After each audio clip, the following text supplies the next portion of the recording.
Voilà, suite à la demande de Monsieur Garbi, on tenait à vous présenter le ciseau Bienergie de type 3369. Donc 3369, ça correspond à 33 pieds, donc qui fait 12 mètres travail.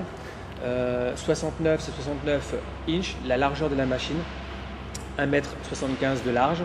Donc on a une machine qui fait 3,10 m de long pour 1,75 m de large. Donc sur le plateau, on a un plateau qui fait 2,92 m par 1,65 m.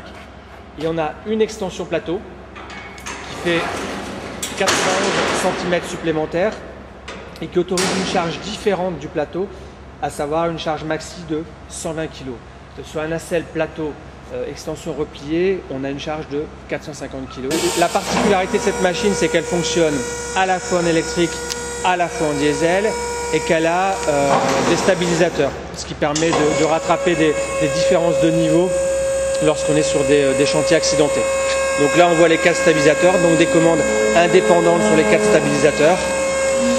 Donc Johan est en train de sortir les stabilisateurs, voilà. On voit qu'on arrive à la mettre sur un plan incliné et puis qu'on peut la redresser. Donc ça tolère des pentes assez importantes et des déclivités importantes. Voilà, donc maintenant on arrive sur la motricité de la machine. Donc on a deux modèles en type 3369. On a un modèle en 2 roues motrices et un modèle en 4 roues motrices. À savoir que au niveau motricité, le modèle en 2 roues motrices a une particularité, à savoir qu'il y a un répartiteur de puissance sur cette machine qui permet d'avoir 50% de la motricité à droite sur la roue arrière gauche et 50% sur la roue arrière droite. Ce qui évite, lorsqu'on est sur une plaque de verglas ou dans un trou, de perdre toute la motricité de la machine. Donc comme je le disais, on a aussi la possibilité d'avoir les 4 roues motrices. Donc là on est sur un 4x4 classique.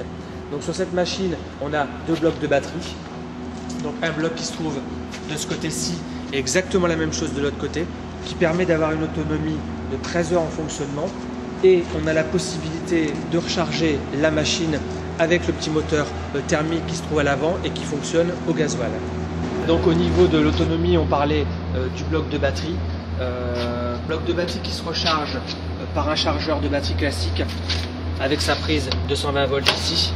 Et comme je le disais tout à l'heure, on a aussi la possibilité de recharger le pack batterie par le moteur thermique qui a une petite génératrice dessus. Donc on est sur un Bienergie. On a un système d'anti-poinçonnement pour éviter de se pincer les doigts lorsqu'on replie la machine. On a aussi la possibilité de replier les rambardes si on doit passer à une double porte classique à 1,92 m.